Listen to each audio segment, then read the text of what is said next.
तो hi everyone, welcome back to our YouTube channel. आप सबका फिर से एक नए रिएक्शन वीडियो में स्वागत है। तो कैसे हैं दोस्तों? आई होप आप सभी लोग अच्छे से होंगे और बढ़िया होंगे। तो दोस्तों, मैं धर्मेंद्र यादव। तो हेलो दोस्तों, मैं टिकी यादव। कैसे हैं आप लोग? आई होप आप सभी अच्छे होंगे और बढ़िया होंगे। फिर से आप सबके बीच में एक नया रिएक्शन वीडियो हम लोग लेके आ गए हैं। दोस्तों, ये जो रिएक्शन वीडियो होने वाला है, आपको बता दें कि अभी कुंभ में कितने लोग की जाने चले गए हैं। हालांकि बहुत लोग छुपा रहे हैं। तो एक है प्रज्ञा, मतलब न्यूज रिपोर्टर है, तो उन्हीं का एक वीडियो है, योगी जी पे वीडियो बनाया है। तो उसी वीडियो पे हम लोग रिएक्शन देंगे। तो आइए आप लोग यार टाइम वेस्ट करते हुए वीडियो करते हैं स्टार्ट और देते हैं अपना reaction. Let's get started this video. 10 सवाल पूछती हूँ 10 योगी सवाल, की सरकार से। 10 सवाल पूछती हूँ लाशें छिपाने वाले मक्कारों से। मैं 10 सवाल पूछती हूँ महाकुंभ की सुरक्षा अभेद्य बताने वालों से। 10 सवाल पूछती हूँ लोगों की भावनाओं के साथ खेलकर उनको कुंभ तक लाने वाले वोट बैंक के भूखे भेड़ियों से। मैं 10 सवाल पूछती हूँ दूसरी भगदड़ छिपाने वालों से। मैं 10 सवाल पूछती हूँ प्रधानमंत्री का ख्वाब देख रहे मुख्यमंत्री से। है हिम्मत तो इन सवालों के जवाब दो। झूसी में हुई भगदड़ की बात सरकार ने क्यों छुपाई? झूसी में मारे गए लोगों की लाशों को कहां गायब किया गया? क्या झूसी भगदड़ में मारे गए लोगों की लाशें मेले वाले अस्पताल न ले जाकर शहर में कहीं और ठिकाने लगा दी गई? क्या सरकार ने केवल संगम में मारे गए लोगों का आंकड़ा जारी किया? क्या मेला अधिकारियों ने सीएम योगी आदित्यनाथ को पूरी बात नहीं बताई? क्या केवल मेडल और प्रमोशन के लिए अधिकारियों ने लाशें तक छिपा ली?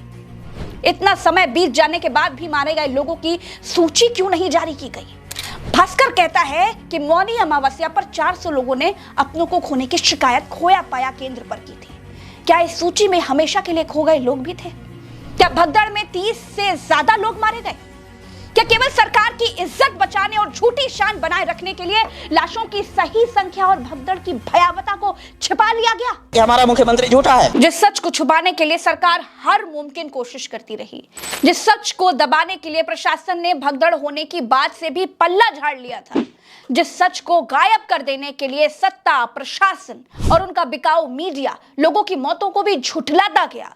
जब महाकुंभ की भगदड़ में मरे लोगों की लाशें चीख चीख कर ये कह रही थी कि आपकी अव्यवस्था ने हमारी जान ले ली, तब क्या सरकार, क्या प्रशासन और क्या उनका बिकाऊ मीडिया सब चुप्पी मारकर मुंह फेर कर बैठ गए। महाकुंभ में हुई भगदड़ ने कईयों की जान ले ली, लेकिन कुछ बेशर्म बाबा जो खुद को सनातनियों का गुरु बताते हैं, वो चाटुकारिता और सरकार के चरण वंदना के चक्कर में लोगों की मौत को मौत नहीं, मोक्ष बताने में लगे हुए हैं।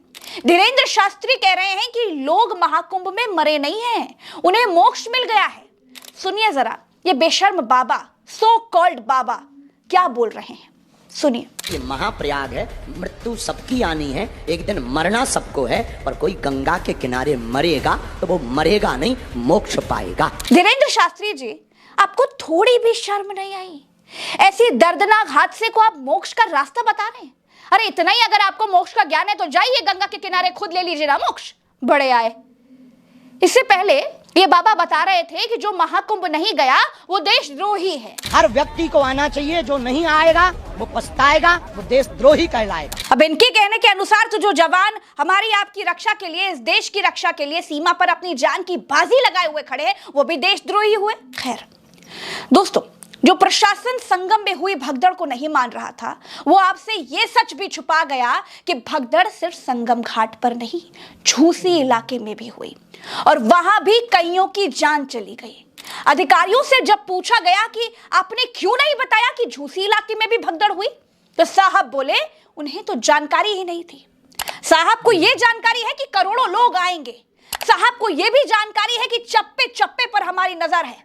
साहब कुंभ की व्यवस्था पर खुद पीठ थपथपाते हुए नहीं थकते, लेकिन झूसी में भी भगदड़ हुई ये जानकारी नहीं थी। और जब उनको ये पता ही नहीं है कि भगदड़ हुई भी थी, तो झूसी की भगदड़ में कितने लोग मरे ये कौन बताएगा? दोस्तों, ललन टॉप के रिपोर्टर अभिनव पांडे प्रयागराज के रहने वाले हैं। उन्होंने ऐसे ऐसे सच खोल दिए जो शायद वो सामने नहीं लाते तो वहां भी मौतों पर पर्दा डाल दिया जाता। उन्होंने बताया कि एक दुकान के अंदर लोगों की लाशें पड़ी हुई थी, दुकान के बाहर लाशें पड़ी हुई थी। 2-2 दिन तक तो ट्रक सिर्फ मलबा उठाने के लिए लगे हुए थे। वहां के लोग कह रहे थे कि मौत के आंकड़ों को छुपाया जा रहा है, सही जानकारी छुपाई जा रही है, लेकिन किसी की कोई जवाबदेही नहीं है। क्या है कोई सवाल पूछने वाला कि झूसी में जो गाड़ियां मलबा भर रही थी वो कहां से आया और जिन लोगों के सामान और कपड़ों से सड़कें पटी पड़ी थी वो लोग कहां गायब हो गए? दोस्तों, भास्कर की एक रिपोर्ट बता रही है कि 1500 लोग तो लापता हैं। उनके परिवार के लोगों को यह तक नहीं पता है कि उनके परिजन जिंदा भी हैं या फिर नहीं। लेकिन सरकार 30 लोगों की मौत का आंकड़ा बताती है। क्या झूसी में मरे लोगों की गिनती भी इन्हीं 30 लोगों में है, या इन्हें अभी तक आप गिन ही नहीं पाए हैं? कोई है सवाल पूछने वाला?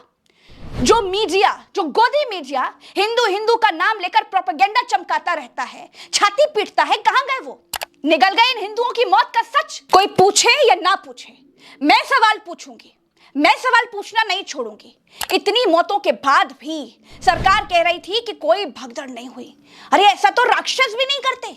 अभी तक तो सिर्फ विपक्ष मुख्यमंत्री योगी आदित्यनाथ से इस्तीफे की मांग कर रहा था, लेकिन अब तो साधु, सन्यासी, यहां तक कि शंकराचार्य खुद मुख्यमंत्री योगी आदित्यनाथ से इस्तीफा मांग रहे हैं। आचार्य अविमुक्तेश्वरानंद कह रहे हैं कि उन्हें लोगों के मातम का खाना खिला दिया गया, उनसे झूठ कहा गया और उन्हें बरगलाया गया। उन्होंने कहा कि हमारा मुख्यमंत्री झूठा है।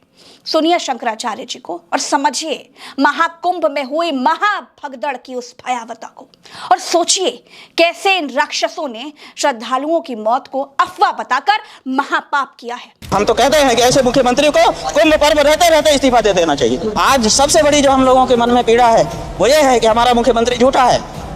वो इस बात की पीड़ा है कि वो हमारे साथ घटना घटती है, हम ही से छिपा लेता है। दोस्तों, शंकराचार्य से लेकर तमाम रिपोर्टर इस बात की तस्दीक कर रहे हैं कि मौत के आंकड़े सरकार सही नहीं बता रही है। कई रिपोर्ट्स तो ये तक कह रहे हैं कि 56 मौतों के आंकड़े हैं।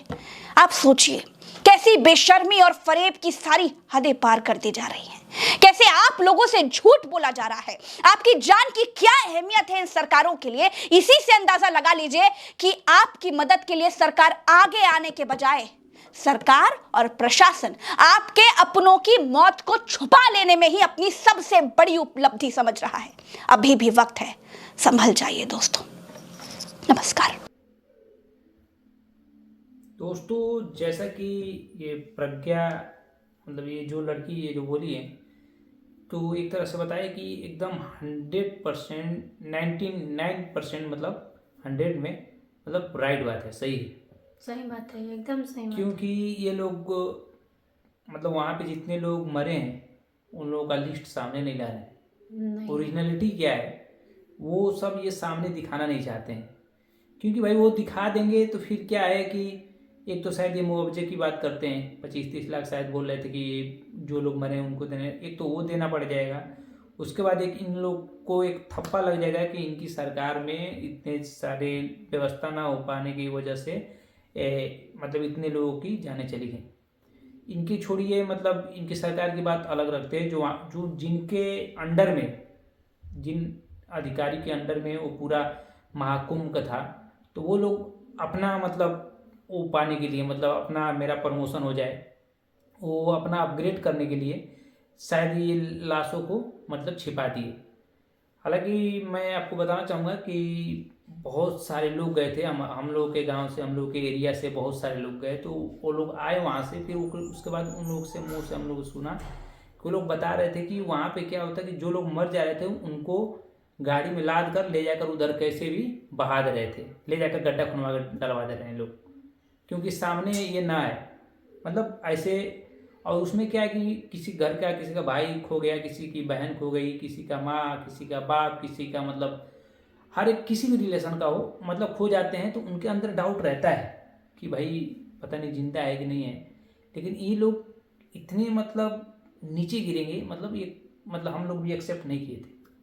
लेकिन दोस्तों, सोचने वाली बात ये हो जाती है कि मान लीजिए अगर कोई मान लो जिस दुनिया में रहा है नहीं, किसी का भाई हो और सामने वाले को पता ही नहीं चले, तो वो शायद सोचेगा कि मेरे भाई महाकुंभ में ही गुम हो गया, और ये लोग क्या कर रहे हैं, उसकी लाश को ले जाकर फेंकवा दे रहे हैं, जेसीबी से डंप करा के मालवे में डलवा दे रहे हैं। तो ये बहुत ही एक तरह से बोले तो बहुत घिनौनी कार बोले तो, या बोले तो नीचता वाली काम है। एकदम नीचता जो होता है, जो ऐसे लोग होते हैं जो अपने स्वार्थी लोगों से बोल सकते हैं हम, ठीक है। जैसा कि और इन्होंने एक बात बोला कि पंडित जी बोल रहे थे कि जो आए नहीं वो देशद्रोही हैं, मतलब जो, तो ये भी थोड़ा मेरे को अच्छा नहीं लगा, ठीक है। लेकिन गाइस जो भी है रियलिटी दिखाना चाहिए, सरकार को छिपाना नहीं चाहिए। हाँ, इतनी पब्लिक आती है, नहीं काबू हो पाया। आपको पहले से मालूम है कि इतना करोड़ लोग आएंगे, इतना ज़्यादा इनकम होने वाला है, हम बहुत मतलब अपना इंडिया का विश्व में नाम होगा, बहुत नाम हुआ इंडिया का। लेकिन ये फिर बाद में बदनामी भी बहुत हुआ है, नाम से ज़्यादा बदनामी हुई है। बदनामी को छोड़ो यार, जिनके परिवार के लोग नहीं रहे, सदस्य नहीं रहे, उनके ऊपर क्या गुजरता होगा, थोड़ा इसके बारे में भी सोच लीजिएगा आप लोग। तो ये नेता लोग ऐसे ही होते हैं यार, मतलब देखिए नेता और जितने भी अमीर लोग हैं वो अमृत स्नान कर गए, जितने भी नेता है वो भी अमृत स्नान कर गए, और जितने भी नॉर्मल लोग हैं जो गरीब हैं, जो अपने मतलब एक तरह से बोले तो एकदम मिडिल क्लास से जो आते हैं, भाई हम ये अमृत स्नान नहीं, ये पूरी दुनिया, ये मतलब इनके घर या परिवार या भाई बहन जो भी गुम हुए, जो भी इस दुनिया में नहीं रहे, भाई ऊपर चले गए। ठीक है दोस्तों, तो ज़्यादा कुछ नहीं कहना चाहूँगा दोस्तों। अगर आप लोग भी अपना प्यारा सा एक कमेंट कीजिएगा, आप लोग का क्या राय है, और फिर मिलते हैं अगले नेक्स्ट वीडियो में। तब तक के लिए जय हिंद, जय भारत।